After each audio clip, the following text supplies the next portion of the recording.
Eu cumprimento a todos com a paz do Senhor. Quem está feliz com Jesus nessa manhã? Então encontra uma pessoa bem bonita do seu lado e dê um sorriso para ela.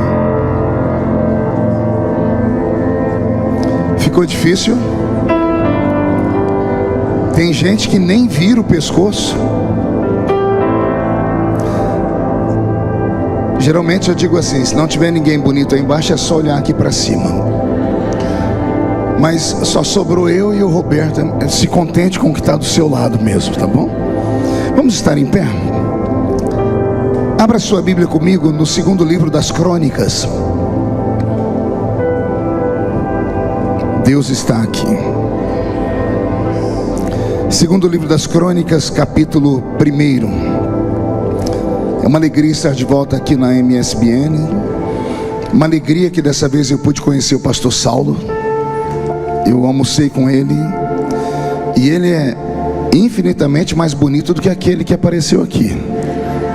Eu reclamei com o pastor Márcio, falei: mude a foto dele, porque aquele ali da foto está parecendo o avô dele, né? Que a barba dele não está branca daquele jeito mais, né? Então ele está mais bonito.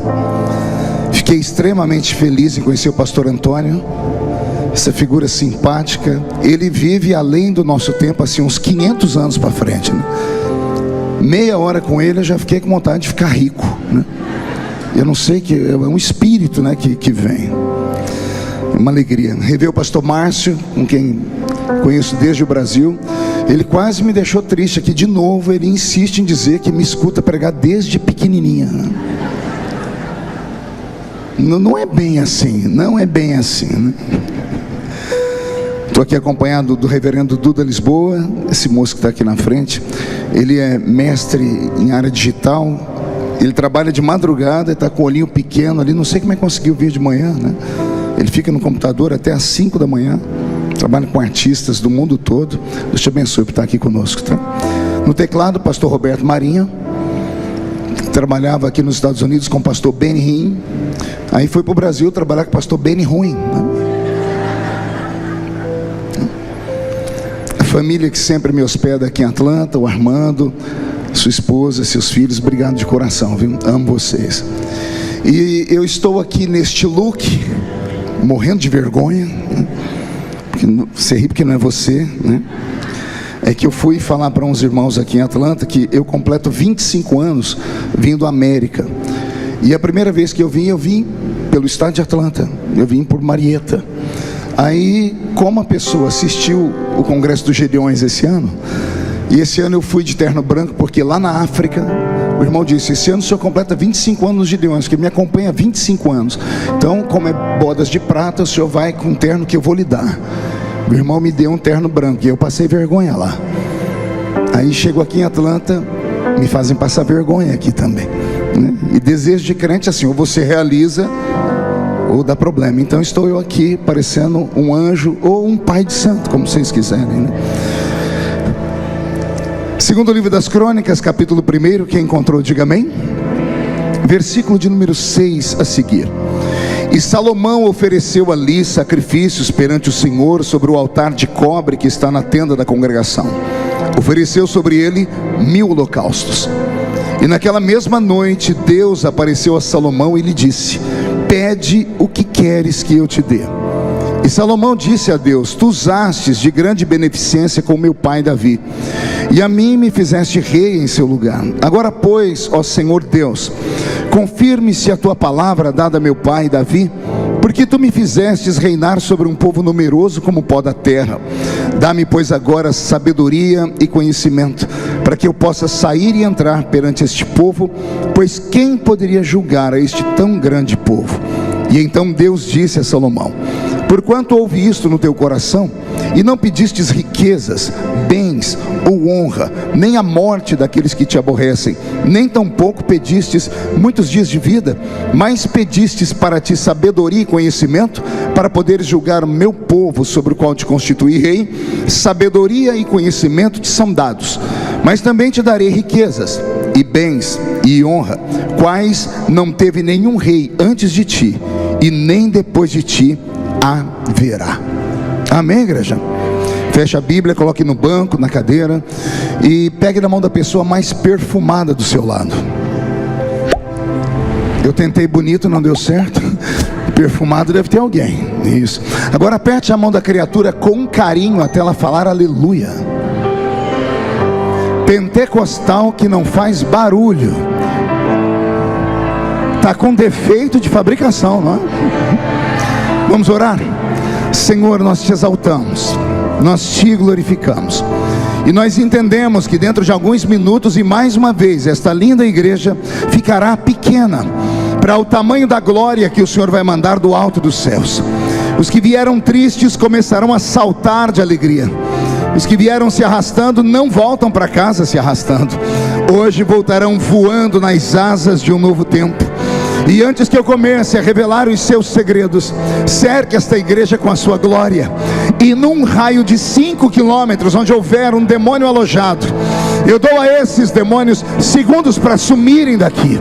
Porque se não sumirem, serão queimados pelo poder da sua glória que aqui será derramada. Rasgue os céus sobre nós nesta manhã. Manda anjos de fogo descerem aqui. Que estes anjos desçam trazendo brasas de fogo nas mãos. Comecem a esparramar estas brasas entre nós. E onde houver um crente cheio do Espírito Santo, pega ele nesta manhã, Jesus, e mostra o caminho da verdadeira e poderosa adoração. Fala conosco, fica conosco. É o que eu te peço agora e sempre. E toda a igreja diz... Os que podem, tomem seu assento, aplaudindo a Jesus, porque Ele é bom, porque Ele é maravilhoso. Se o sonoplasta puder me dar só um pouquinho mais de ganho de voz aqui, vão ganhar um beijo depois, tá bom? Pelo sorriso tá carente, né? Final do culto, todo mundo dando um abraço e um beijo nele, tá bom? Graças a Deus. Roberto, um pouquinho mais baixinho o seu teclado, por favor. O texto que eu li nesta manhã com os irmãos é um dos textos mais fantásticos do Velho Testamento. É um texto que vai dar início a um ciclo, e toda vez que se inicia um ciclo é porque termina um outro ciclo. Vai terminar um ciclo de tristeza, um ciclo de miséria, um ciclo de angústia, para o início de um ciclo de felicidade, de prosperidade. E como nunca antes houve na terra, pela palavra do próprio Deus, o seu povo conheceria o melhor da existência nesse mundo. A história é a história do velho Salomão, que nesta manhã vai ser o novo Salomão para nós, porque eu vou falar de um período da vida dele em que poucos de nós nos apegamos ou até conhecemos. Salomão é o filho do rei Davi. Filho de quem, igreja? Não ouvi? Pergunta ao seu irmão aí, conhece Salomão? Então vem comigo que eu vou te apresentar ele nessa manhã. Salomão é um dos 20 filhos que teve o rei Davi. Olha que notícia boa. Poucos sabiam que Davi teve tanto filho. Davi teve 20 filhos. Entre os 20 filhos, ele teve uma única filha mulher. 19 meninos e uma única menina. Eu quero que você vá memorizando isso, porque a história vai se encaixar daqui a pouco. 20 meninos e uma única menina. Entre esses 20 filhos, 2 dos filhos que ele teve vieram de um ato imoral. Vieram de um período em que ele faliu na fé. Vieram de um período em que ele cometeu um erro tão brutal que qualquer um de nós o condenaria para todo sempre. Todas as vezes que falamos do rei Davi, lembramos apenas das suas pomposidades, lembramos das suas grandes conquistas, lembramos do que deu a ele o seu poderoso nome. Davi é tão respeitado que até os dias de hoje, grandes corporações, quando querem dar estudos àqueles que os lideram, chamam aí esses mestres do ensino de potencializar o ser humano e sempre usam Davi. Porque Davi é um símbolo daquele que era pequeno, sem força, que venceu aquele que era grande, extremamente forte. Então ele é um símbolo. Geralmente, quando um crente se lembra de Davi, só se lembra disso: Davi matando o poderoso Golias. Lembramos dele também entrando em Israel, resgatando a arca do concerto e trazendo de volta para o povo. Lembramos dos seus maravilhosos e belíssimos salmos, e poucos de nós até temos conhecimento de como esses salmos, que são os mais lindos, foram escritos. É esse Davi que até os dias de hoje permanece na mente, na memória de todos aqueles que servem a Deus e que leem a Bíblia Sagrada. Esse Davi, que teve tantas áreas de conquista, como eu disse agora há pouco, teve um momento de luta, um momento em que a sua carne fraquejou, em que ele se perdeu no meio do caminho, em que o contato imediato com o céu foi desligado.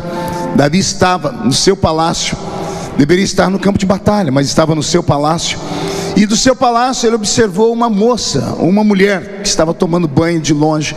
O coração do rei a desejou, e o rei, como uma besta fera desenfreada, simplesmente fez com que o seu desejo fosse cumprido, custasse o que custasse, doesse a quem doesse. Ele manda buscar a mulher, uma das mulheres mais lindas que o mundo conhecera, Batseba, ou Batseba. Batseba, uma mulher casada, desposada por um guerreiro chamado Urias. Urias, um homem temente a Deus e muito querido por toda a corporação da guarda, um soldado respeitado, um soldado patriota, um soldado que tinha dentro do coração dele o seu país acima de tudo e acima de todos. E Batseba com Urias tem o seu casamento simplesmente defenestrado por causa da atitude insana de um homem chamado Davi. E Davi possui a mulher, engravida a mulher, e a história todos nós conhecemos. Após engravidar a mulher e descobrir que ela estava grávida, Davi tenta encobrir o seu pecado. E a forma como ele vai fazer isso, a princípio, é uma forma até legítima, por assim dizer, e inteligente, porque como rei ele pode fazer tudo e um pouco mais. Ele manda buscar o homem do alto da batalha e trazer o homem para casa, para que o homem tenha umas férias. Na intenção de Davi, ou no pensamento dele, o homem, depois de ficar meses fora de casa, ao entrar em casa, vai dormir com a sua esposa, vai amá-la, vai namorar. Só que Urias estava possuído por um sentimento de patriotismo tão grande. Isso deve ser até matéria de um ensino para um outro dia, se isso é de fato válido, se vale mais o trabalho do que a família. Porque ao pensar demais o trabalho, ele também deixou sua esposa de lado. A esposa vai, procura o rei, diz assim: o meu marido não me tocou. O desespero de Davi vai aumentando, porque Batseba está grávida, a barriga dela vai começar a crescer, daqui a pouco não tem como esconder. O marido não a toca, o marido vai saber que o filho não é dele. Então Davi, com uma maneira maquiavélica, demoníaca, ele cria uma história, ele cria um projeto terrível. Ele pega uma carta e de próprio punho escreve na carta, endereçada ao capitão da guarda que está no campo de batalha onde estava Urias. O nome desse homem é Joabe. Diga comigo, Joabe, mais uma vez para memorizar. Joabe não é apenas capitão da guarda, Joabe é primo do rei Davi, é da casa dele, é parente dele. Então Davi confiava em Joabe. Ele pede para que Urias, aquele soldado, volte para o campo de batalha e entregue aquela carta escrita pela mão do próprio rei ao seu primo Joabe. A carta era selada com o anel do rei, não podia ser quebrado o selo. Se o selo fosse quebrado, o portador da carta morreria. Então Urias cuida mais daquela carta do que da sua própria vida. E quando a carta chega na mão de Joabe, e Joabe quebra o selo real, e ele abre, está escrito mais ou menos assim: Joabe, você é meu empregado e é meu parente. Quem porta esta carta não deve voltar vivo para Israel. Joabe entendeu o que disse o rei, mesmo sem questionar, sem saber o porquê. Joabe entende que Urias não pode voltar para Israel. Então Joabe pega Urias e coloca ele no fronte da batalha, no lugar onde a batalha era mais quente, no lugar onde a batalha era mais forte. E dali Urias não volta. Urias é morto, é assassinado em campo de batalha. Joabe pega uma carta, escreve ao rei dizendo: sua palavra foi cumprida, rei. O homem portador da carta que trouxe não regressará vivo para Israel. Davi senta no seu trono, e não diz a Bíblia, digo eu, ele folga. Imagino eu, Davi com um sorriso macabro nos lábios, dizendo: pronto, eu sou rei, eu posso tudo e um pouco mais. Eu sou inteligente, ninguém jamais descobrirá o que aconteceu. Como a mulher de Urias agora está viúva, vou eu tomá-la, trazê-la para morar dentro do palácio. As pessoas vão olhar para mim e vão dizer assim: esse rei é muito querido, esse rei é extremamente sensível, porque ele trouxe para cuidar da família de um soldado que morreu em nome da bandeira do seu país. O projeto parecia ser perfeito.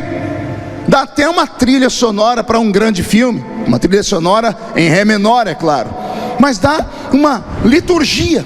Davi está sentado no seu trono folgado, quando dias depois ele recebe uma visita, e a visita é de um profeta. O profeta chama-se Natã. E eu confesso aos irmãos, não queria estar na pele de Natã, porque Davi não é só um rei, ele é o queridinho de Israel. Ele é o rei popular, ele é o rei que dança com o povo, ele é o rei que canta com o povo, ele é o rei que adora com o povo, ele é o rei que escreve salmos e manda para as tribos cantarem. Então as pessoas olham para ele e veem ele como quase um semideus, quase como o quarto membro da trindade. Um homem puro, um homem casto, um homem que adora, um homem que dança, um homem que compõe, um homem que prega, um homem que salmodia. E Davi está sentado no seu trono, e lá vai Natã falar com esse homem perfeito. E Natã é tão inteligente que, ao invés de ir um papo reto e chamar Davi de adúltero, ele cria uma história. E olha que história. Ó rei, é sabido que há no seu reino um homem muito rico, dono de uma imensidão de número de ovelhas, e ele recebeu um visitante na sua casa. E ao receber o visitante, esse homem resolveu fazer um churrasco para o amigo que estava visitando. Mas ao invés de pegar uma das suas milhares de ovelhas, ele vai em um vizinho extremamente pobre, dono de uma única ovelha, rouba aquela ovelha, mata a única ovelha desse homem pobre e serve ao visitante. Davi ouve a história e ele fica enfurecido. E Natã então diz para ele: ó rei, o que deve ser feito com este homem no seu reino? A Bíblia diz que Davi, enfurecido, gritou que este homem pague 4 vezes pelo crime que ele cometeu. Ou seja, roubou uma ovelha, que o homem que roubou devolva para esse outro 4 ovelhas. O homem tem que pagar 4 vezes pelo seu crime. E quando Davi diz isso, Natã, cheio do Espírito Santo, diz: és tu esse homem, ó rei? Podendo ter qualquer virgem de Israel, desejou o Senhor a única mulher de um homem. Davi viu a mão de Deus e era temente. Talvez era isso que fazia a diferença nele. Quando ele ouviu essa história, ele não tentou dar desculpas, ele não tentou dizer: é mentira, eu quero provas. Não, a Bíblia diz que Davi encurvou a cabeça e disse: pequei. Ele disse com a boca e com o coração. Foi tão forte e tão intenso que Deus tomou a boca do profeta e disse: alguma vez te neguei eu alguma coisa que você me pediu? Isso aqui também é uma outra conversa para um outro dia, porque é como se Deus estivesse falando: se você tivesse me pedido, eu não teria te dado. Mas a mulher era casada. Mas Deus pode tudo e um pouco mais. Deus poderia ter criado uma situação, Urias poderia ter mesmo sido recolhido para o céu e Davi ter ficado com ela, não sei. Eu sei que Deus disse a Davi: porventura te neguei eu alguma coisa? Agora vem a parte mais forte dessa palavra, pergunte qual. Todos nós, quando estamos debaixo de uma grande luta, de um grande vendaval, a gente sempre fica perguntando: meu Deus, por que o Senhor está pesando a mão em mim? Meu Deus, por que o Senhor está desse jeito? A gente sempre pensa que as maldições, as punições, vêm de um Deus que está furioso no céu. Neste texto eu entendo que não foi Deus que puniu Davi. A punição veio da boca do rei, porque foi Davi que disse: pague este homem 4 vezes pelo crime. Se Davi fosse ponderado, equilibrado, se tivesse respirado e pensado e falado assim: ô Natã, eu preciso que você traga esse homem que foi roubado e o homem que roubou aqui, porque eu preciso ouvir a história deles, porque toda a história tem 2 versões. Já perceberam isso ou não? Você senta com a mulher e o marido que brigaram, sente com a esposa, ela tem uma história. Depois sente com o esposo, ele tem uma história. Se você optar por um dos 2 lados, você vai magoar alguém, e os 2 contam a mesma história, só que cada um do seu ponto de vista. Resultado final: se amanhã depois o casal voltar, você vai ter inimizade com eles, porque você escolheu um lado, porque toda a história tem 2 versões. Davi ouviu só uma e reagiu. A maldição não saiu da boca de Deus, saiu da boca do próprio rei. Quando ele disse: pague esse homem 4 vezes, Davi selou o seu destino. Dos 20 filhos, Davi pagou com 4. 4 filhos, 3 deles mortos fisicamente, e um deles morto moralmente. E a morte moral naquele tempo era pior do que a morte física. Quem é que morre primeiro dos filhos de Davi? O rebento que ele teve com Batseba. A história chega a dar náuseas. A Bíblia diz que Davi traz a mulher para dentro do palácio. O bebê nasce, e o bebê era lindo. Imagina a beleza dele. Batseba, uma beldade. Davi não era feio, homem de gentil aspecto, olhos brilhantes, cabelos louros ou arruivados, cabelos encaracolados, gentil aspecto, de baixa estatura.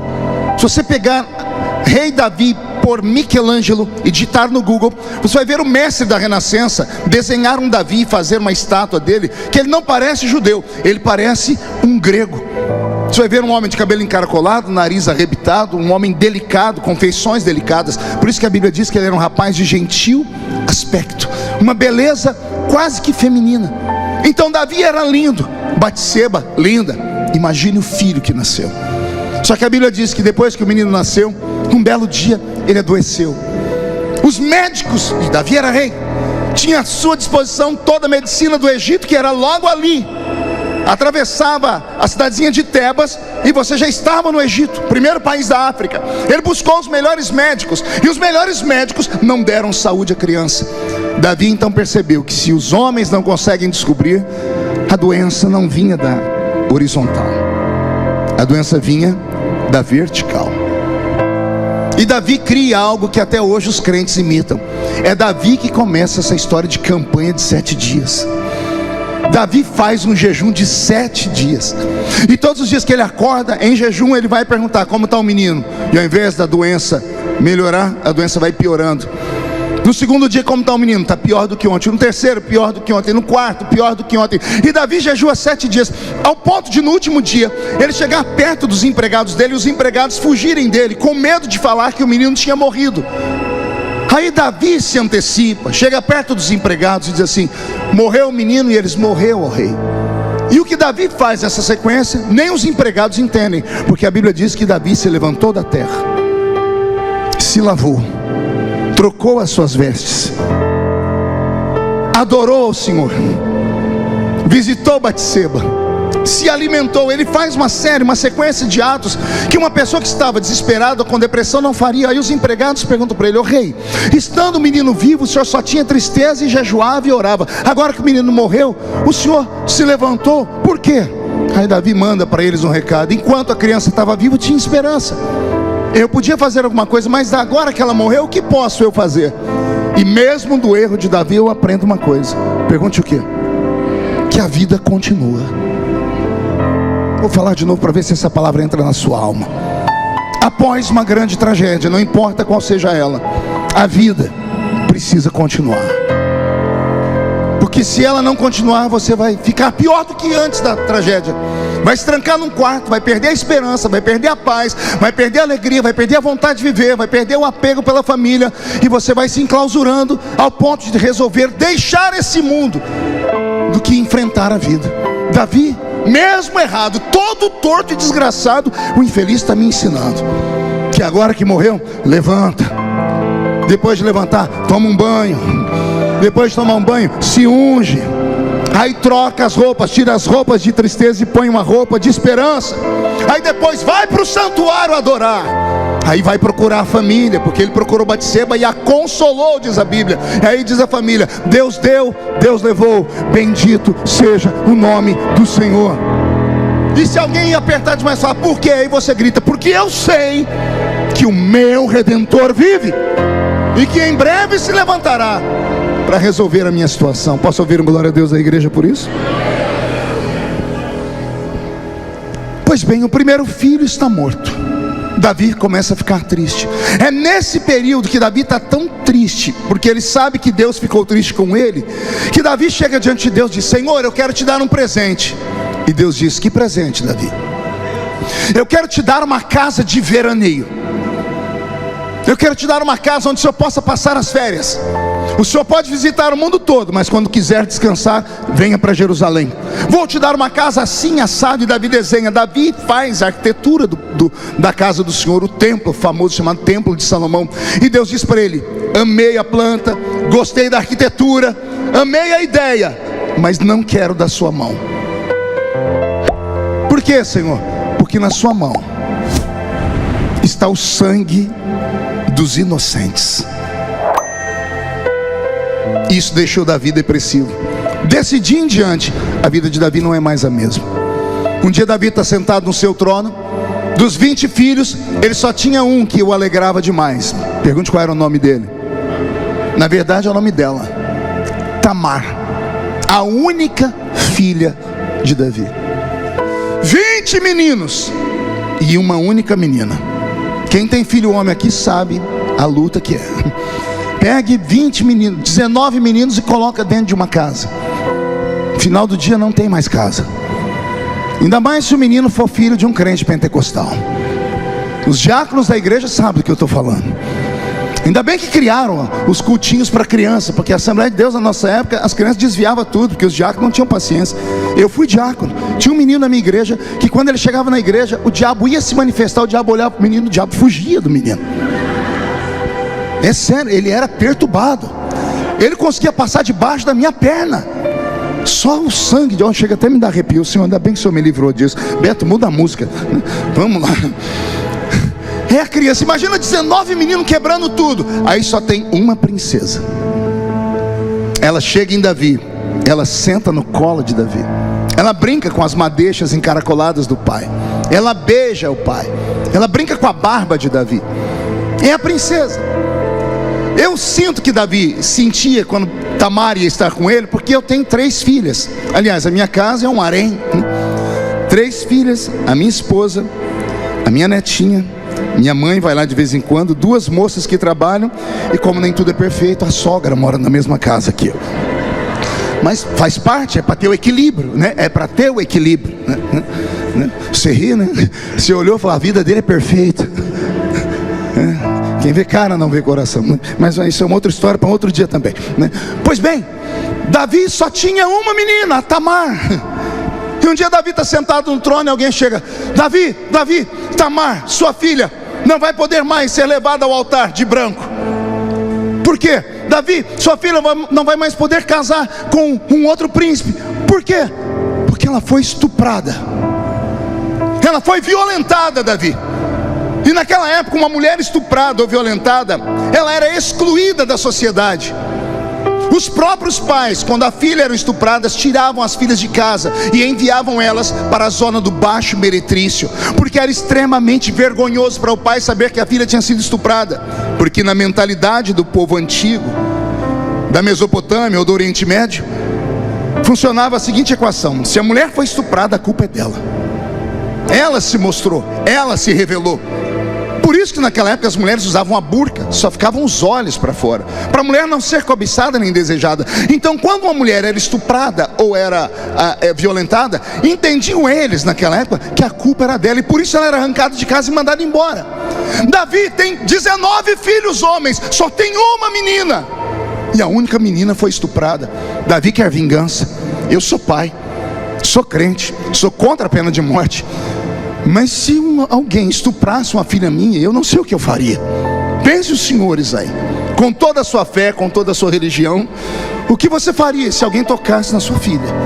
Eu imagino a ira que está Davi. Davi é guerreiro, ele arrancou a cabeça de um soldado gigante chamado Golias. Davi está no trono: quem matou a minha filha? E alguém diz: seu filho Aminon matou ela moralmente. Ele estuprou ela, ele violentou ela. Davi tinha um menino chamado Aminon, filho dele. E Aminon era muito próximo de Tamar. E Aminon se apaixonou por ela, se apaixonou pela própria irmã. Há um cheiro de incesto no palácio e ninguém sente. O menino chega às vias de fato, porque ele está com os hormônios pulando pelo corpo. E ele cria uma história. Ele diz que está doente, e ele quer que a irmã venha cuidar dele. E a irmã bondosamente vai cuidar dele. Quando ela está no quarto, ele ataca ela como se fosse um animal. E ele tira a virgindade de Tamar. Ele destrói o futuro dela. A filha do rei não pode mais casar com o príncipe. Ela tem que ser arrancada do palácio e tem que ser levada para a zona do Baixo Meretrício. Vasculhe a Bíblia, tente encontrar a história de Tamar depois disso. Não existe mais. Davi tem uma filha morta, moralmente, pior do que a morte física. E pior do que isso, a menina foi violada por um outro filho de Davi. E Davi não pode cumprir a vingança, porque o desejo dele é matar o estuprador. Sim ou não? Mas o estuprador é sangue dele também. E ele não toca em Aminon. Ele não pode nem chamar a atenção de Aminon. Como assim, pastor? Não há na Bíblia Davi dizendo: por que você fez isso? Você não deveria ter feito isso, você fez uma coisa errada. Não há. Davi não chama a atenção dele. Quer perguntar o porquê? Só fala se todo mundo perguntar. Que moral teria Davi para falar isso com o filho? O filho, ele ia dizer: você não pode tocar numa mulher que não é sua. Aí o menino ia dizer: pai, eu aprendi com o senhor. O senhor dormiu com a mulher que não era sua. Você começa a entender o que é que o diabo está fazendo? O diabo vai tecendo uma teia de aranha e prende Davi nela. Cada vez que Davi tenta se mexer, ele vai se enroscando mais.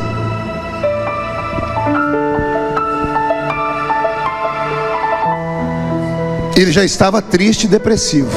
A depressão aumenta 2 vezes mais. O menino Aminon anda pelo palácio como um rei, porque ele disse: o meu pai não chamou atenção, ele aprovou.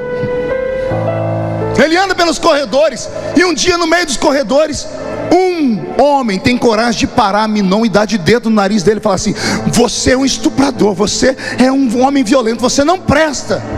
E quem é o homem? Absalão, outro filho de Davi, o filho mais lindo de Davi. E Absalão briga com Aminon, mas Aminon é tão cínico, é tão canalha, que ele diz assim para Absalão: se o meu pai não me corrigiu, quem é você para me corrigir? Absalão fica tão furioso que com a própria mão ele mata Aminon. Eu não sei se ele enforcou, eu não sei se ele enfiou uma espada. Ele matou o irmão ali dentro do palácio. Davi está no trono, e alguém chega: rei, mataram o estuprador. Como assim? Mataram Aminon, mas eu não dei ordem. Quem matou meu filho? É estuprador, mas é meu filho. Eu amo meu filho. Quem matou meu filho? Eu quero vingança. E alguém diz: o teu outro filho, o filho mais bonito que o senhor teve, Absalão. E Davi se cala, Márcio, mais uma vez. Não chama a atenção do menino, não briga com ele, e fica por isso mesmo. E eu sei que você também está aí achando um senso de injustiça. Eu também acho. Agora pergunte para mim: pastor, por que ele não chamou a atenção dele? Diga: por quê? Mas mais alto, diga: por quê? Ele não tinha moral. Ele ia falar o que para o filho? Você matou um inocente? O filho ia falar: eu aprendi com o senhor, pai. O senhor matou Urias, que era inocente.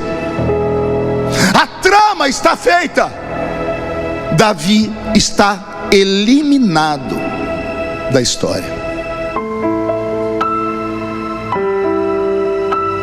Absalão observa o pai não reage. Absalão diz: meu pai é um frouxo, meu pai não presta mais para ser rei. O reino está na mão de um homem que não consegue corrigir o próprio filho. Então, se meu pai não presta para ser rei, eu serei rei no lugar dele. E Absalão dá um golpe de estado no próprio pai. Absalão toma o trono de Davi. Davi não tem forças para dar ordem de comando ao seu exército para vir contra Absalão. Por quê? Porque ele está se sentindo culpado. A culpa foi um peso sobre ele, ele perdeu todas as forças. A Bíblia diz que Davi foge de Jerusalém de noite, escondido por um grupo de amigos que o protegem. Ele perdeu o reino e ele está longe. Absalão está reinando.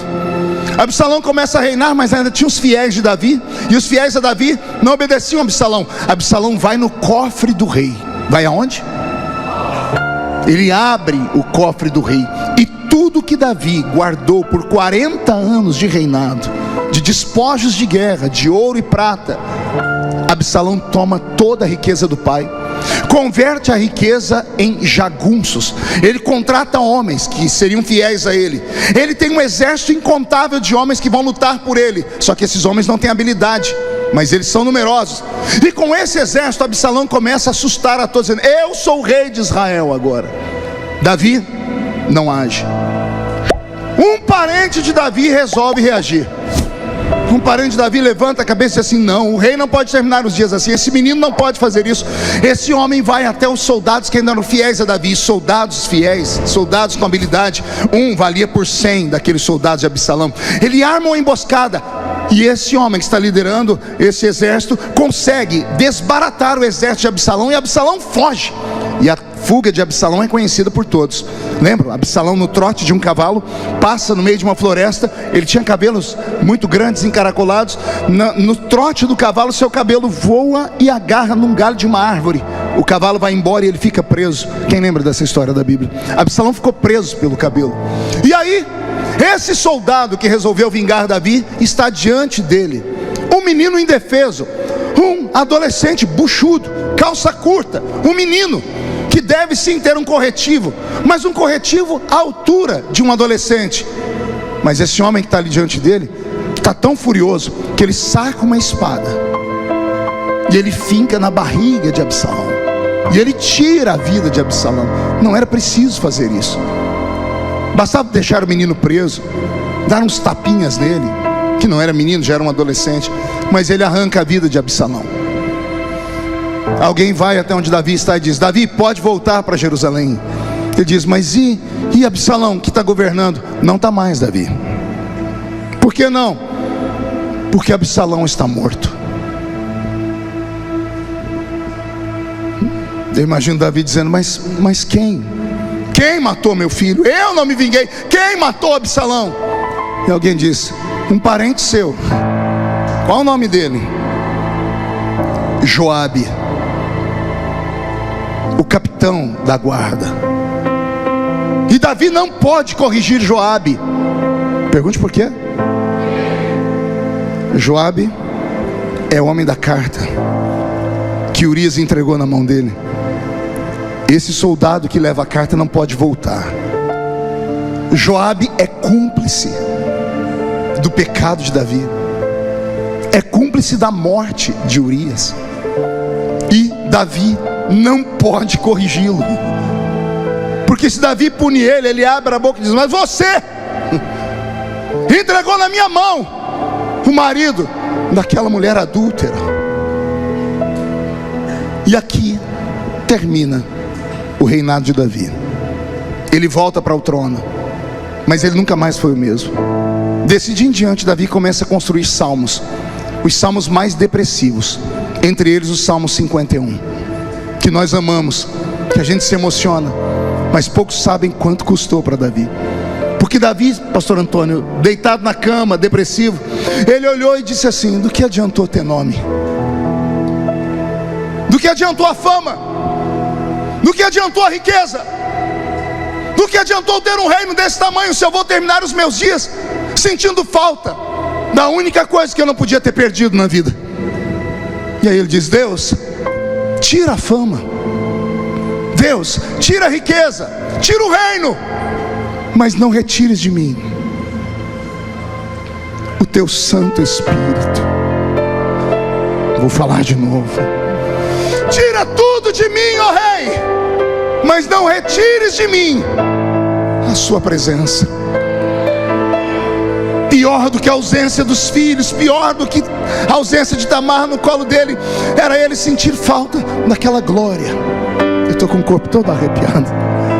Ele sentir falta daquele ser, daquela entidade que sempre estava com ele, que estava com ele na batalha, que liderava ele, que ajudava ele, que guiava a pedra dele para acertar a testa daquele gigante, que dava a ele os salmos mais lindos, como o Salmo 23: o Senhor é o meu pastor e nada me faltará.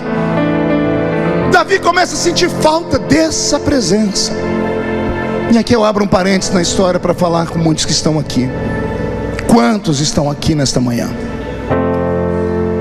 que acabaram perdendo de alguma forma o contato com a presença de Deus? Erros, entristecem o Espírito Santo. A ausência do arrependimento entristece de forma dobrada. Certa vez, pregando em São Paulo, eu vi uma história que ela me marcou para sempre. Eu tinha 19 anos quando eu vi a história. Um homem muito rico, que outrora tinha sido pobre, e na pobreza arrastava os filhos para a igreja, ou melhor, o filho para a igreja com a esposa. De repente Deus abriu as portas, ele se tornou empresário.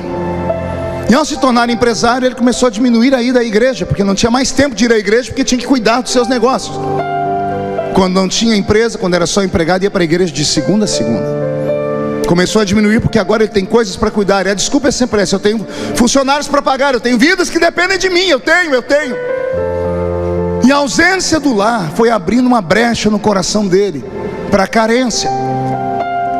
E ele começou a se envolver com a secretária dele, uma moça bonita, a metade da idade da sua esposa. E ele foi indo. A primeira vez foi só um flerte, depois foi só um toque, depois foi um jantar escondido, depois a cama. E aí acabou o homem. Ele não ia mais para casa jantar, marcava sempre o encontro. E um belo dia ele marcou com ela um jantar pós-expediente. Só que ela teve um problema, não pôde ir, e ele chegou em casa mais cedo. Ao chegar em casa mais cedo, o filhinho abriu a porta, viu o pai, foi aquela felicidade, disse: mãe, hoje o pai vai jantar com a gente. E a mãe fez a comida que ele gostava, eles jantaram, riram, cantaram. E na hora de dormir, o menino, que quase nunca tinha o pai perto, disse: papai, a mamãe sempre lê uma história da Bíblia e ela ora comigo, hoje o senhor pode fazer isso? O pai, meio desconfortável, não podia falar não, disse: eu vou. Chegou lá, foi tentar contar uma história da Bíblia, arrumou uma confusão que não conseguia mais contar, porque a memória estava tomada, não lembrava mais nem como era a história da Bíblia. Ele disse: papai está cansado, amanhã eu conto outra história. Ele disse: papai, então só ora para eu dormir, porque a mamãe ora com a mão na minha cabeça. E ele disse: eu vou orar. Ele colocou a mão na cabeça, ele não conseguiu orar. O diabo começou a fazer o papel dele, que é acusar. Você vai botar essa mão que você toca onde não deve, na cabeça do seu filho, que é uma criança pura, sabendo que o toque da mão pode transferir, pode abençoar. Paulo disse a Timóteo: guarda o dom que você recebeu pela imposição de mãos. Toque da mão é algo muito sério.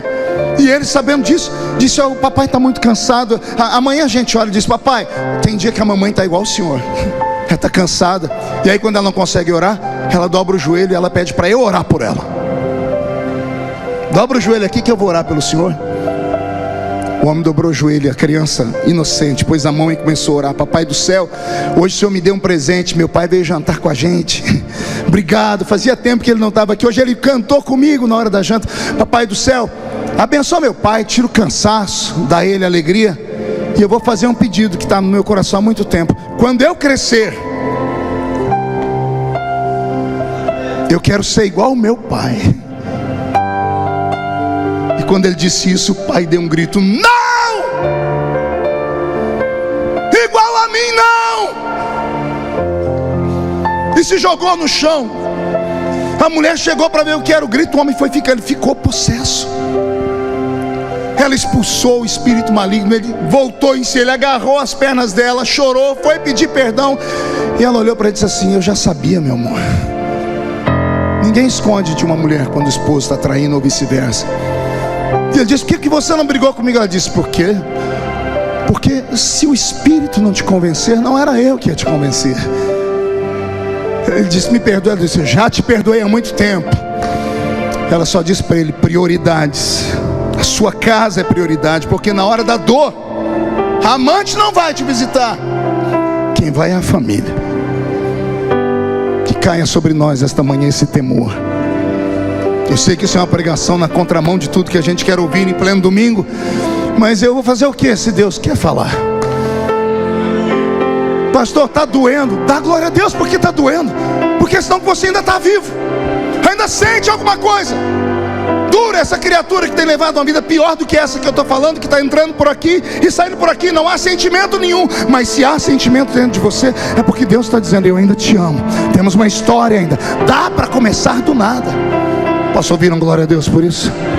Você pode levantar a sua mão direita para o céu, chacoalhar ela assim comigo? Pode colocar ela no ombro de quem está do seu lado, pedir licença para a pessoa. Agarra ela, diga, dá licença. Agarrou? Chacoalha ela até ela ficar irritada. Agora irrita ela. Diga, Deus te trouxe aqui para isso. Sacode a criatura, sacode, diga, para isso. Diga, Deus te trouxe aqui para sacudir a sua vida nesta manhã. Ainda dá tempo. Perca tudo nessa terra, perca a fama, perca o dinheiro, mas não perca a presença do Senhor. E Ele está aqui nessa manhã. Eu estou vendo gente chorar, é Ele que está tocando. Eu estou vendo gente adorar, é Ele que está tocando. Parece que eu ouvi até uma língua estranha aí. Se é Ele que está renovando. E se tem alguém que acredita que Ele está aqui, não dê um grito agora não, dá um berro de glória a Deus, por gentileza.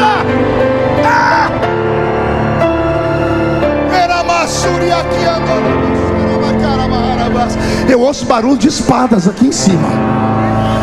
Anjos e demônios estão degladiando em cima da MSBN. E eu já sei de quem é a vitória. A vitória é sua, a vitória é nossa. Esta semana será uma semana de tanta harmonia, de tanta tranquilidade. Será uma semana de tanta conquista, que no domingo que vem você vai chegar aqui, as pessoas vão achar que você está louco, porque vai estar com um sorriso de orelha a orelha. Você vai emendar uma gargalhada na outra essa semana, de tanta alegria, porque a presença do Senhor volta para o seu coração nesta manhã. Cadê os pentecostais que podem mostrar um pouquinho de vida aqui nessa manhã?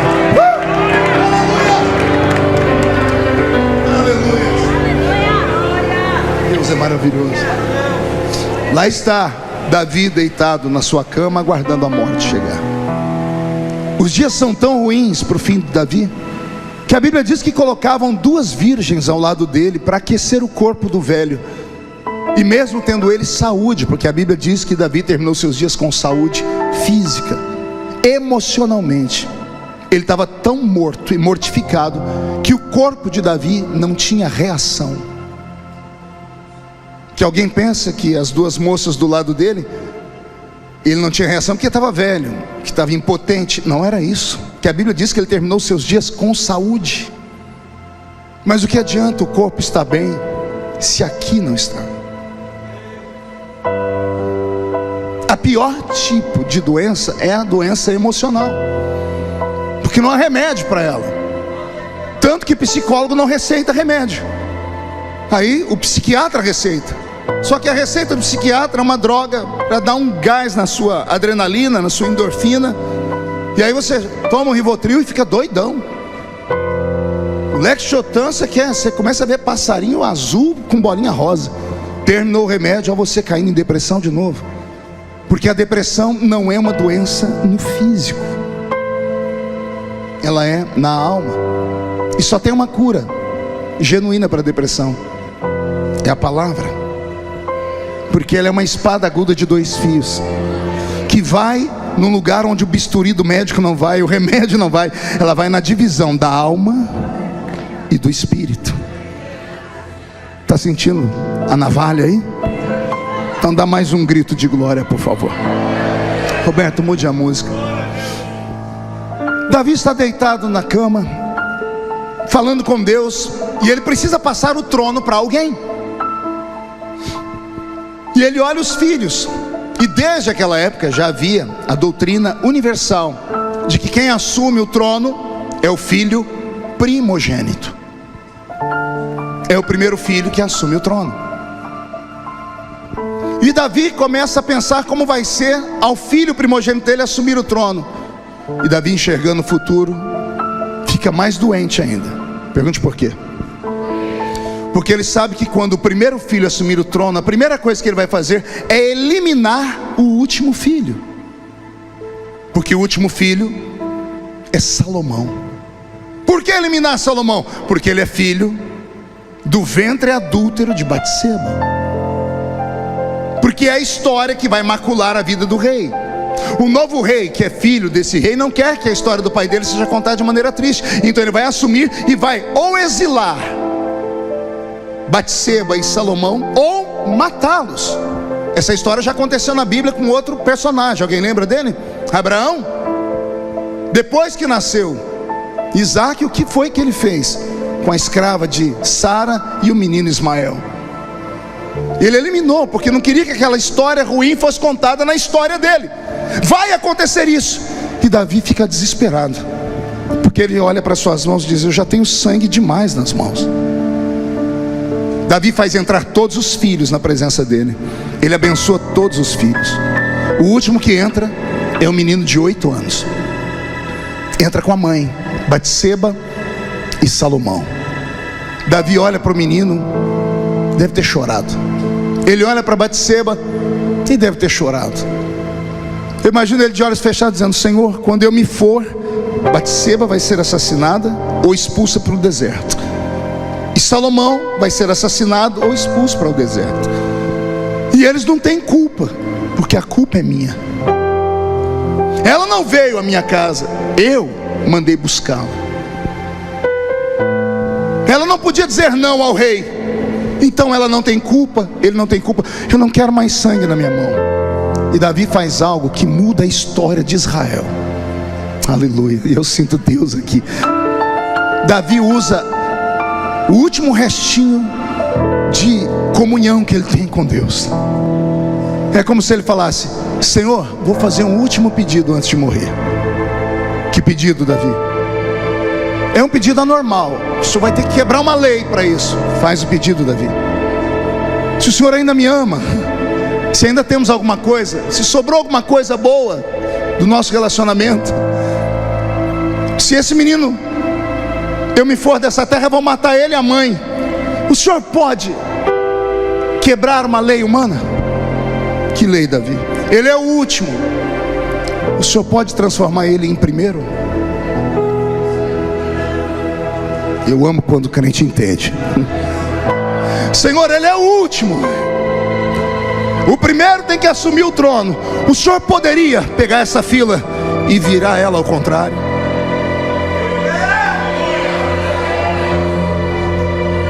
O primeiro tem que ser rei, o último tem que ser assassinado. Se o senhor virar a fila, o que ia ser assassinado vai virar rei, e eu não vou ter mais nenhum tipo de peso na minha vida. Aí a Bíblia diz que Deus abre o céu e olha para Salomão. Preste atenção, isso está escrito. Mas antes de falar isso, abra um parênteses aí. A Bíblia diz que uma fonte não pode jorrar água doce e amarga ao mesmo tempo. Sim ou não? Se ela tem água doce, a água é doce. Se é amarga, a água é amarga.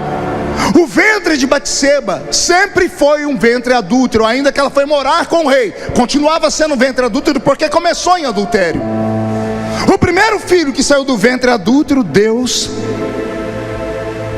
eliminou. É duro falar isso, mas foi, está escrito. Deus não deixou o menino viver, Deus matou.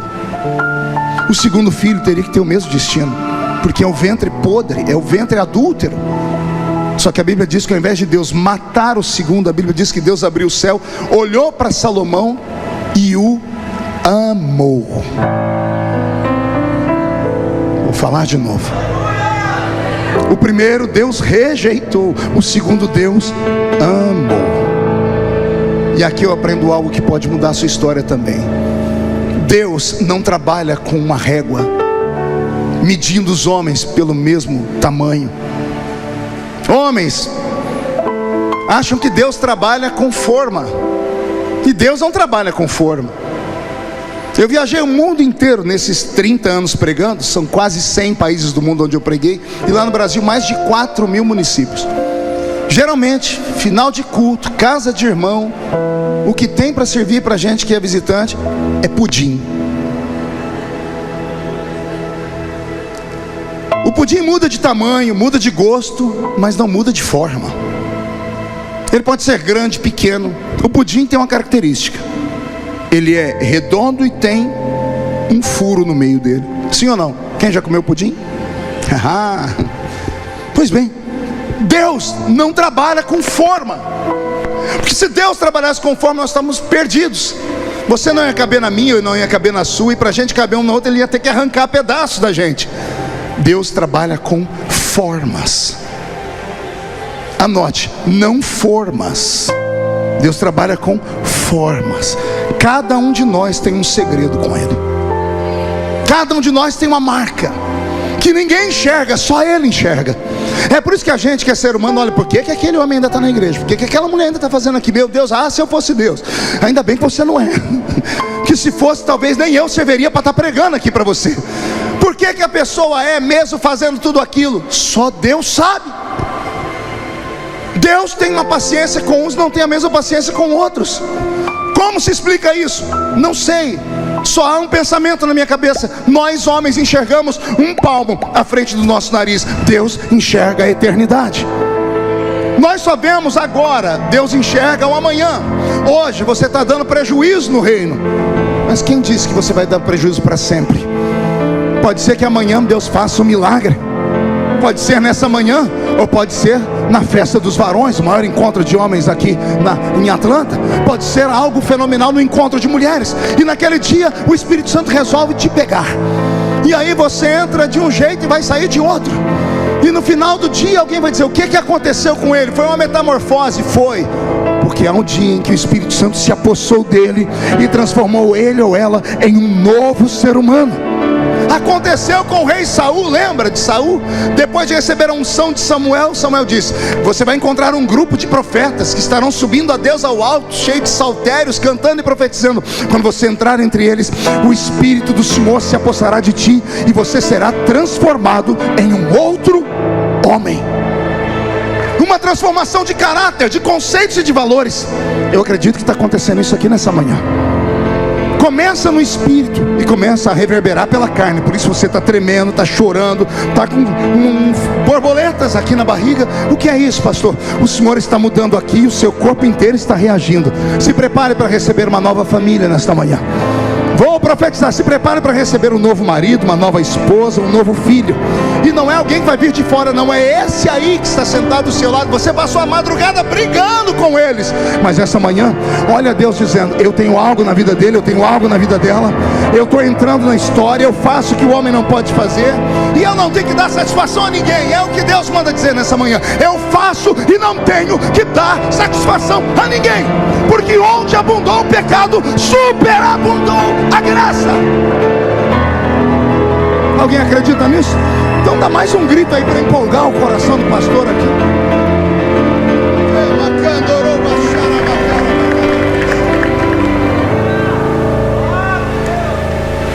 Salomão pega a mãozinha dele de 8 anos, coloca debaixo da coxa do pai, porque era assim que se faziam votos. E o pai trava a mão dele entre a coxa e o colchão da cama e diz para ele: faz um voto. Que voto, pai? Promete ser fiel ao Deus do seu pai. Eu prometo. Promete que vai honrá-lo. Eu prometo. Promete que vai dar para o meu Deus uma casa. E o menino de 8 anos diz: eu prometo. O que uma criança sabe? O que ela está prometendo? Mas ficou uma aliança entre o céu e a terra. Davi morreu, Salomão assumiu o trono. Não se sabe com qual idade, entre 8 e 18. Se sabe que ele assumiu o trono solteiro. E aqui hoje eu venho, na defesa de Salomão, tentar tirar da mente das pessoas o pensamento de que Salomão era um maníaco sexual. Porque todo mundo fala: ele tinha 700 mulheres e 300 concubinas, 1000 mulheres, o homem era um maníaco. Não era um maníaco. Ele teve 700 casamentos políticos. Ele casava com moças de tribos que tinham condições, de tribos ao redor, e cumpria ao pai da moça levar o dote, que iam de 8 a 12 moedas de ouro. Nasceu uma menina na casa, o pai tinha que se virar, trabalhar, juntar de 8 a 12 moedas de ouro para entregar ao moço que levaria ela, que desposaria ela. Por quê? Porque naquela época antiga, a mulher dava gastos e o homem produção. Então quando o homem dava a filha para o filho de um outro homem, ele estava se livrando de um peso. É o pensamento machista do mundo antigo do Oriente Médio. E quando o homem pegava o seu filho e casava com outra filha, ele trazia um peso para a família. Então, para haver compensação, dotes, moedas de ouro. A sabedoria de Salomão se inicia ali, porque ele casa 700 vezes. Não é porque ele tem carência sexual, é para levantar o reino, porque ele herdou um reino quebrado do pai. E por que o reino estava quebrado? Porque Absalão roubou o reino do pai dele. E quando Salomão herda esse reino quebrado, depois da unção, da consagração, ele está sentado no trono. Os súditos de Davi, os secretários de Davi, os ministros de estado se aproximam dele e dizem assim: agora que terminou a festa, vamos para a responsabilidade. O Senhor herdou um reino quebrado, ou seja, não temos dinheiro nenhum. O Senhor herdou um reino no período em que Israel vai passar pela maior seca da história. O pior inverno se aproxima no ano em que Salomão assume o trono. O inverno vai se estender por um ano inteiro. Ao se estender por um ano inteiro, não teremos nem cega nem verão, nem plantio de frutos, nem plantio de cereais. Como não vamos plantar, não vamos colher. Como não vamos colher, Israel vai passar fome. Em tempos normais, o seu pai abriria o cofre, pegaria joias, pratas, ouro, iria com os povos vizinhos e compraria comida para manter o reino até a próxima safra. Só que não tem ouro para comprar comida, e tem o inverno. A tradição diz que Salomão perguntou ao ministro da economia: mas não sobrou nada de valor do reino do meu pai? E o homem diz: sobrou algo que não tem tanto valor, mas foi a única coisa que sobrou em quantidade. O que? 1000 bois. 1000 o quê? Nem vaca era. Se fosse vaca, a vaca dá leite, a vaca dá cria, do leite faz o queijo, requeijão. Mas sobrou bois. E por que sobraram bois? Eram bois de arado, bois que iam romper a terra seca, bois que tinham os músculos duros, não eram usados nem para comer, porque a carne era dura. Sobrou 1000 bois no reinado do seu pai. E aí chegamos no texto em que eu li com vocês. Salomão teve uma ideia. Pergunte qual? Ser generoso. Com quem? Com Deus. Marcou no alto da montanha onde estava a tenda da congregação de Moisés uma reunião com toda a nação, e a nação toda subiu. E no meio da subida, o povo começa a ver bois, 1000 bois sendo arrastados para o alto da montanha pelos sacerdotes. E quando chegam lá em cima, o povo está imaginando: esse rei é melhor que o pai dele, vai começar o reino dando um churrasco para nós. E quando o povo chega no alto da montanha, não tem churrasqueira, tem altares. O povo começa a contar: tem 1, 2, 10, 100, 200, 500, 700, 1000 altares. Salomão mandou fazer 1000 altares no alto da montanha. E quando o povo viu aquilo, Salomão deu ordem: os sacerdotes pegavam os bois e começavam a sangrá-los, a cortar em pedaços. Contam os historiadores que o monte ficou vermelho e dava para ser visto de longe, porque milhares de litros de sangue de bois estavam escorrendo pelo topo da montanha. Os pés do povo, nunca se viu algo tão violento, algo tão terrível. O povo sentiu temor. Salomão deu ordem, os sacerdotes começaram a jogar fogo nos altares. E lá no livro de Cantares, Salomão diz: e começou a subir colunas, 1000 colunas de adoração, colunas de fumaça, porque cada sacrifício é uma adoração. 1000 colunas de fumaça, 1000 colunas de cheiro, 1000 colunas de incenso de carne assada. Quando terminou o sacrifício, os sacerdotes limparam as cinzas, deu ordem para o culto terminar. As pessoas estão voltando para casa. Uns estão alegres porque viram Deus de volta. Outros estão estranhos, dizendo: esse rei é maluco. Outros que conheciam o futuro, dizendo assim: esse rei é irresponsável, porque nós vamos viver o inverno e não tem nada para negociar. Eu conheço que meu parente trabalha lá dentro do palácio e ouvi histórias que não tem mais nada. Outros estão dizendo: ele é excêntrico, ele é estranho. Todos foram embora naquele dia. Salomão também. Só que a Bíblia diz que Salomão foi para o palácio e se trancou no quarto.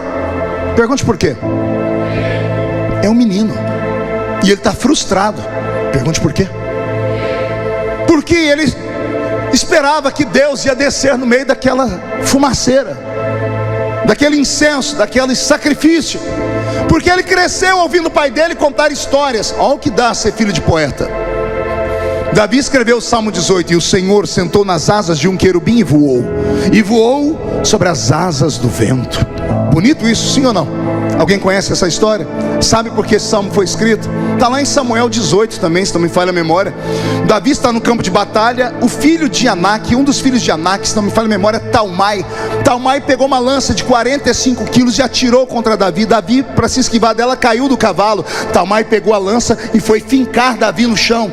A Bíblia diz que se aproximou dele um soldado. E esse soldado, ao se aproximar dele, simplesmente se atracou com o gigante e matou o gigante. Ao matar o gigante, o soldado colocou Davi de volta no cavalo e disse: tu nunca mais sairás a peleja conosco, para que não se apague a lâmpada de Israel. Olha só, Talmai matou um gigante que derrubou Davi do cavalo. Aí Davi vai escrever a história. Deus sentou nas asas de um querubim e voou nas asas do vento e arrancou a minha alma do inferno. A história é uma, a poesia é outra. Criança ouve poesia, acredita na poesia. Salomão deu sacrifício esperando Deus descer no sacrifício, e Deus não desceu. Ele se trancou no quarto, ficou lá acabrunhado, fechado, triste, como que dizendo: o Deus do meu pai não existe. Só que a Bíblia diz que naquela mesma noite, antes da meia-noite, Deus entrou dentro do quarto. A porta ficou fechada, a janela fechada, o teto, o chão. Deus entrou dentro do quarto e olhou para aquele garoto e disse: pede o que você quiser, porque eu vou te dar. Não, vou falar de novo para ver se isso aqui te desperta. É o fim da pregação. Pede o que você quiser, porque eu vou te dar. Meu Deus do céu, pastor Antônio, isso me arrepia tudo. Imagina você sair daqui hoje, fica lá na sua casa, de repente de noite, você abre o olho e tem um ser de branco do seu lado. Ele dá um sorrisão, dizendo: e aí, tudo bem? Se você não tiver um infarto no miocárdio, você vai conversar.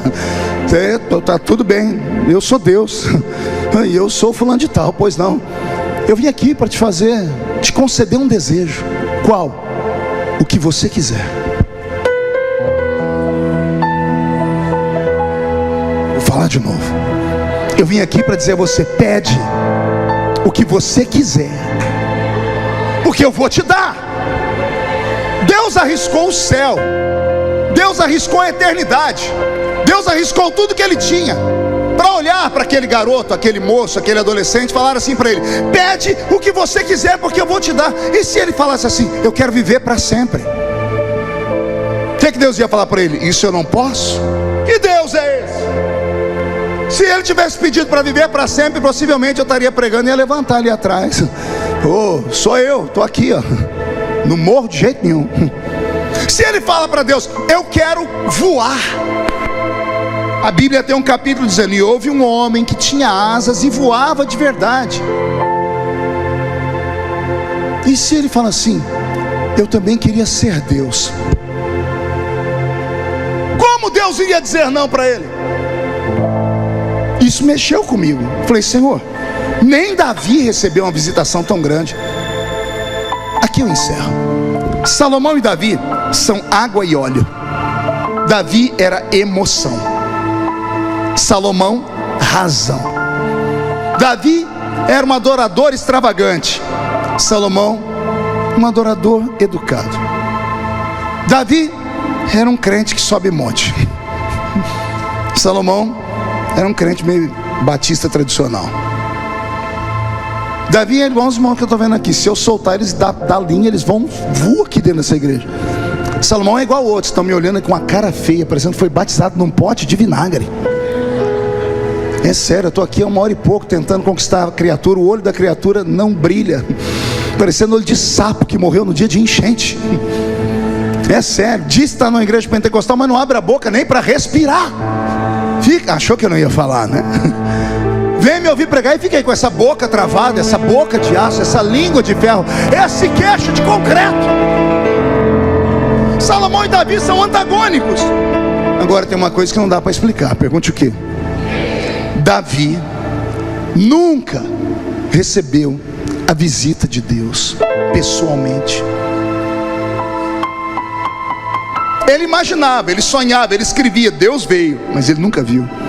O filho dele, que nunca tinha feito uma oração, você vai ver Salomão começar a orar no capítulo 5. Ele só faz uma oração: que este templo, na inauguração do templo, que esse templo seja seu, que os seus olhos estejam aqui, os seus ouvidos estejam aqui. Alguém deve ter escrito para ele ler, porque Salomão não era coração, era razão. E aí dá um nó na cabeça do pregador, porque o adorador deveria ter a melhor vida que tem na terra, e o que não adora, nem tanto assim. Mas o adorador Davi morreu pobre, depressivo e sozinho. Aí o filho dele, que nunca fez uma oração, nunca compôs um salmo, ele compôs uma carta, que não dá nem para falar sobre ela, a carta de Cantares. Um dia eu vim aqui dar um estudo sobre a carta de Cantares, mas tem gente que vai ficar vermelho aqui, porque é uma carta de amor. O livro de Provérbios não dá nem para explicar para as pessoas, nem para você incentivar, porque é só conselho. Se conselho fosse bom, ninguém dava, vendia. O livro de Eclesiastes é um livro depressivo. Ele termina a vida dele dizendo assim: tudo nessa vida é vaidade. Não tem uma música de cântico de adoração. Ah, mas Cantares, tudo que ele faz é para sunamita, tem nada a ver com Deus, ele está fazendo por um amor da vida dele. Davi fazia tudo para Deus. Aqui eu aprendo uma coisa séria: nem sempre o espiritual recebe tudo nessa vida, porque o espiritual, ele dá para Deus coisas que qualquer adorador pode dar: um grito, um louvor, uma dança. Aí vem o filho de Davi e diz assim: eu vou dar para o Senhor tudo que eu tenho. O que eu herdei do meu pai de valor está aqui, 1000 bois. Poderia matar a fome do povo por 3 meses. Depois a nação ia se matar, ia ter guerra civil, não ia ter comida. Mas eu pego tudo que meu pai me deixou e coloco diante de ti.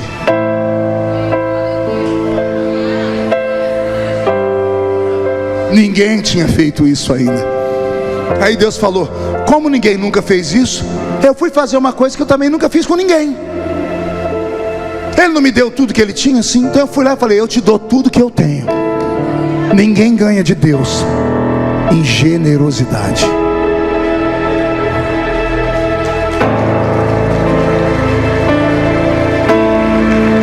Você dá um, Deus te dá 30. Você dá um, Deus te dá 60. Você dá um, Deus te dá 100. Sacrifício a gente não faz porque quer, a gente faz porque precisa. Você acorda 4 da manhã para trabalhar porque gosta. Sim ou não? Não, você acorda porque precisa, é um sacrifício.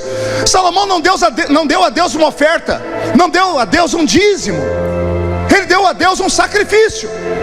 Aquilo significava o futuro da nação, pois ele sacrificou o futuro cegamente, dizendo: já que eu vou sofrer, eu antecipo o sofrimento. É tudo que eu tenho, está aqui. Aí Deus disse: ninguém pode me dar mais do que eu já dei para ele. Você me deu 1000, o que é que você quer? Aí Salomão deixa Deus mais desatinado ainda. Eu quero sabedoria. Eu imagino Deus dando um pulo. Como assim? Eu quero sabedoria para quê? Para guiar o teu povo. Não é meu, é teu. Se o Senhor me der sabedoria para eu entrar e sair diante do meu povo, do teu povo, eu estou feliz. Aí Deus disse para ele: como você me pediu sabedoria, mas não me pediu riqueza, não me pediu longevidade de dias, não me pediu o sangue dos seus inimigos. Eu vou te dar a sabedoria, mas também vou te dar riquezas, também vou te dar longevidade de dias.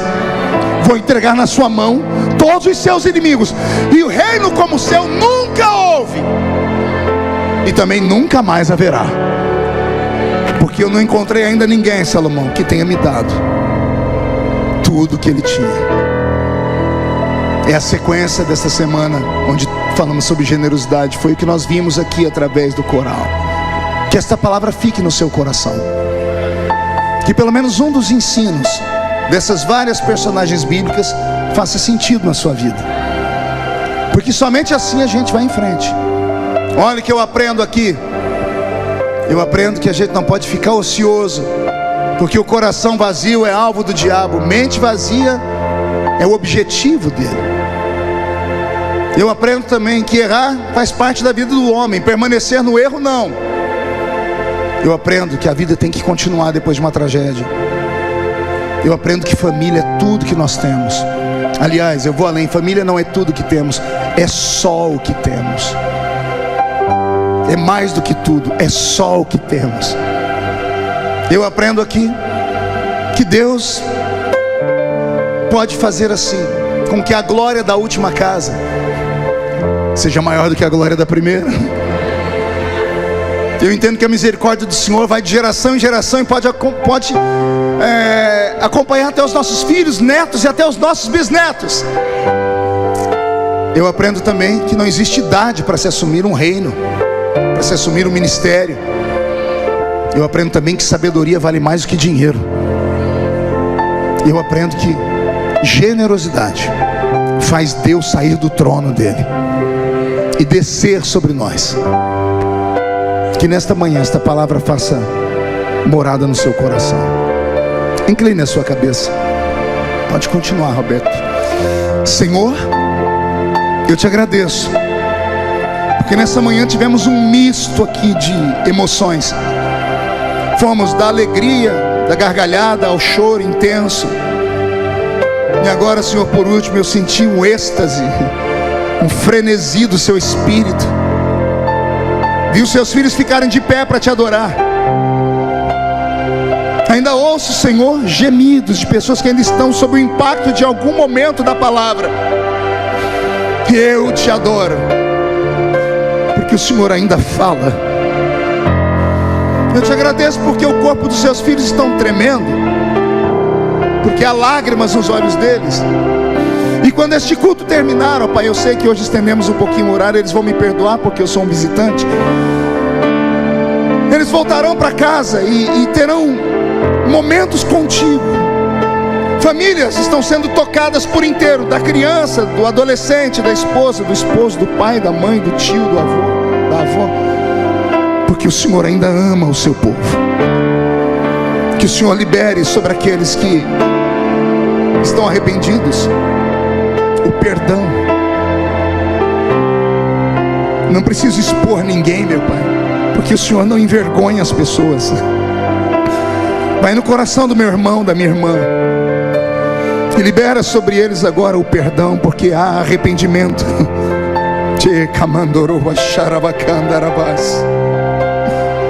Libera sobre eles também a revelação de que depois desta manhã, Senhor, esta entrega que eles estão fazendo, porque estão entregando a alma, estão entregando o Espírito, estão dizendo: Senhor, faz comigo alguma coisa nova. Vai haver um tempo de prosperidade que nunca antes sonharam. Esta igreja, Senhor, fará história não apenas em Atlanta, não apenas nos lugares onde já estão, não apenas nos mais de 20 países, mas em todo o planeta Terra, até o regresso do Rei a este mundo. Por causa deste coração liberado e desta alma que está aqui em prantos, eu te louvo, Pai, eu te glorifico. Visita o seu povo agora, onde houver alguém batizado com o Espírito Santo, mostra que o Senhor está aqui. Traz de dentro deles as línguas estranhas, meu Pai. Se nem todos, pelo menos os obreiros, meu Pai, para que eles comecem a termos um coral de línguas aqui nesta manhã, para que quando o culto terminar, a gente termine para cima, porque essa semana será uma semana de conquista aqui em Atlanta. Os demônios, Senhor, estão apavorados. Eu disse isso no início da pregação e reafirmo: estão apavorados, porque a luz da sua glória está descendo sobre nós. Senhor, se os que são batizados com o Espírito Santo não querem orar em línguas, batiza com o Espírito Santo agora. Vai lá, Espírito Santo.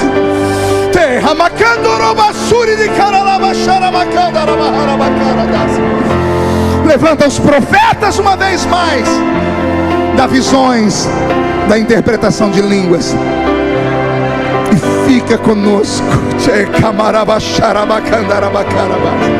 De olhos fechados, eu convido a igreja a ficar de pé. Aleluia.